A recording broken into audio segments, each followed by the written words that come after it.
You're not a real man. My ex would never say no to me. She snapped in front of her friends, so I ghosted her without a word.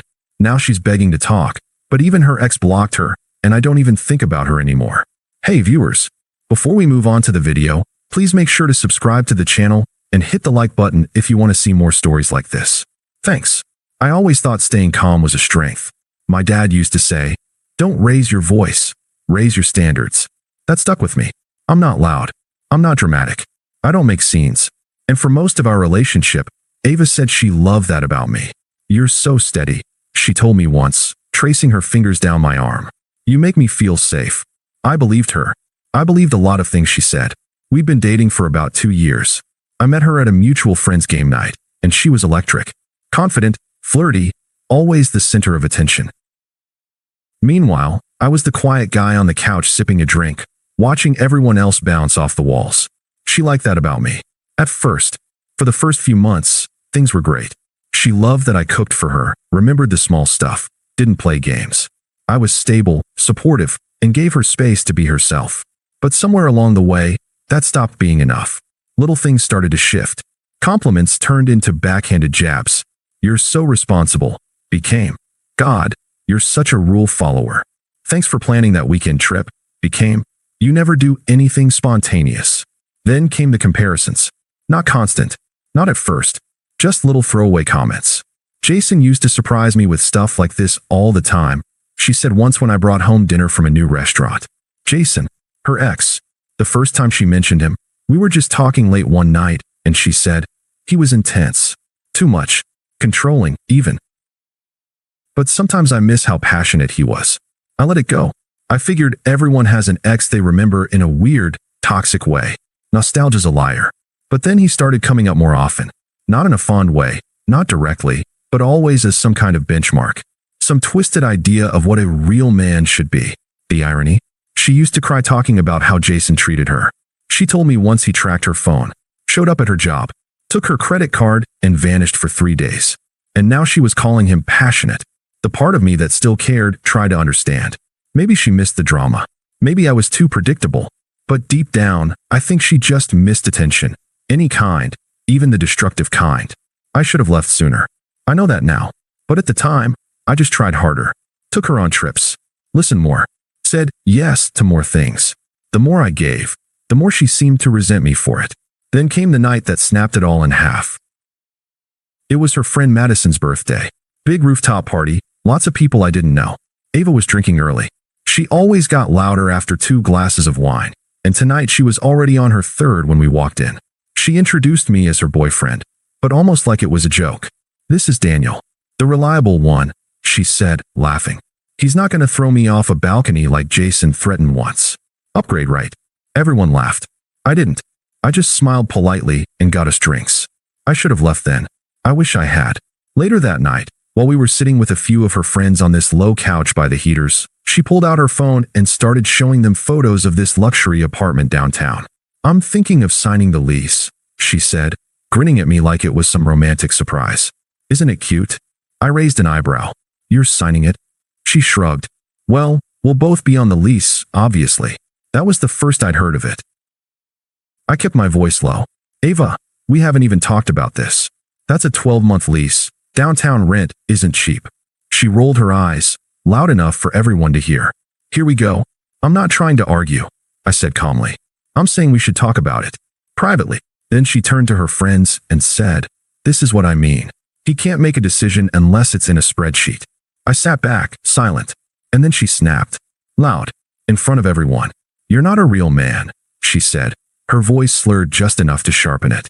"Jason would never say no to me. He just handled things. You're scared of everything." The music didn't stop. The conversations didn't freeze. But the air did.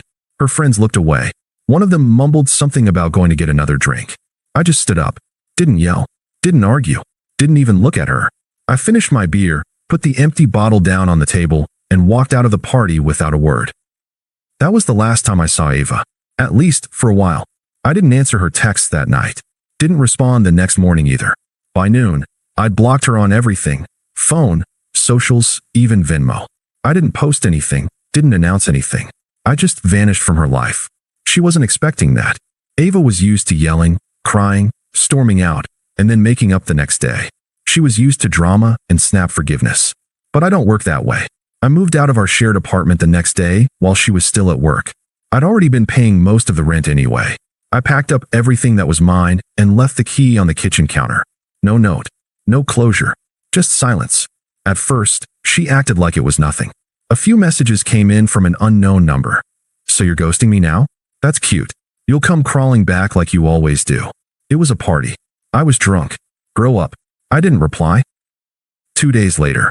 You seriously just moved out without a word? You're overreacting. I was just mad. We're supposed to talk through stuff. You're acting like some petty child. Fine. If you want to act like this, stay gone. I did. And the longer I stayed gone, the more it seemed to unravel her. By the end of the week, the tone changed completely. Can we please just talk? 1 coffee. 5 minutes. I messed up. I was drunk and stupid. You know I didn't mean that. You're not even going to give me a chance to explain? I read them all, but I never responded. There wasn't anything to explain. She said what she meant. You're not a real man. Jason would never say no to me. She wanted control. She wanted someone to chase her after being publicly humiliated. She wanted the old pattern. Cruelty, silence, then attention. I wasn't giving it to her. That's when the outside pressure started. Her best friend, Camila, texted me. Ava's been crying for days. I know she messed up, but no one deserves to be ignored like this. Then a mutual friend, Eric, messaged me on Instagram. Dude, she's not doing well. At least let her say her piece. They meant well, but they weren't there. They didn't hear what she said. Or maybe they did and just didn't care enough to remember it. I didn't explain myself. I didn't argue. I just removed both of them too. That weekend, I stayed with my coworker Lena. She offered her guest room when I mentioned I needed a place for a while. She didn't ask for details, didn't pry. She just handed me a spare key and a blanket and said, "You don't owe anyone your peace." I'll never forget that. We weren't close before, but that week changed things. She saw me at my lowest and never asked for anything in return. We'd eat quiet dinners, talk about stupid work stuff, watch shows on opposite ends of the couch. It was peaceful. Meanwhile, Ava's silence didn't last long. I started getting new number texts every few days. I knew they were from her even before opening them. Jason's not answering my calls. I think he blocked me. I didn't even want to talk about that apartment. You made it awkward. I was trying to build a life with you, but you just ran. Don't you miss me? It was all slipping through her fingers. Her grip, her image, her control. One night, she sent a voice message. I didn't play it. I just watched the waveform bounce, then deleted it. She even tried Venmo messaging me $1 with "Can we talk?" I hit block again. I started sleeping better, working harder. Lena and I got closer. She never brought up Ava unless I did. I appreciated that. It made it easier to let the weight drop. And somewhere in the middle of it all, I realized I wasn't sad. I was free. Ava wasn't just toxic. She was performative. Everything was for attention, control, or reaction. The second I gave her none of that, the illusion shattered. She wasn't heartbroken. She was humiliated. Jason didn't want her. I didn't want her. And for the first time, she was forced to sit in silence she didn't control. I didn't need revenge. I didn't need closure. I just needed to not care anymore. And that's exactly where I was headed. I thought blocking Ava would be the end of it. But people like her don't go quiet without a fight. Not when they've lost the spotlight. The next time I heard her name was at work. Lena walked into the break room, phone in hand, shaking her head. "You're not going to believe this," she said. "Guess who just followed me on Instagram?" I didn't have to guess. She liked 2 of my selfies, Lena went on. One from, like, a year ago. What's she trying to do? Mark territory that isn't even hers. I sighed.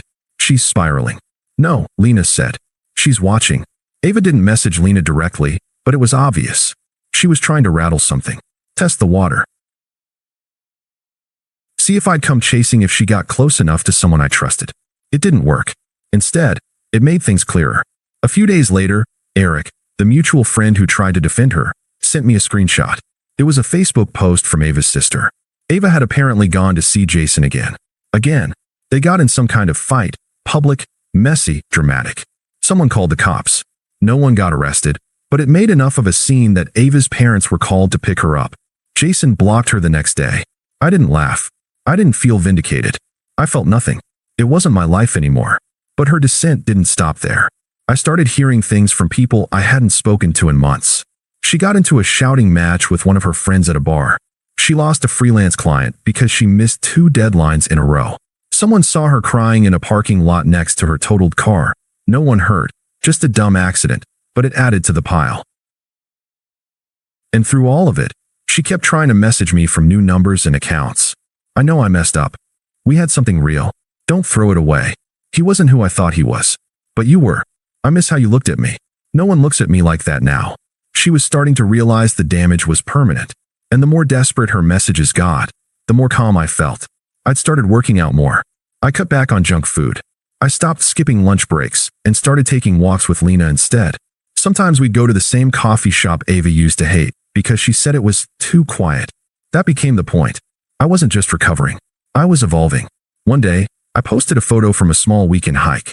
It wasn't anything flashy, just a shot of me by a cliffside, looking out at the trees.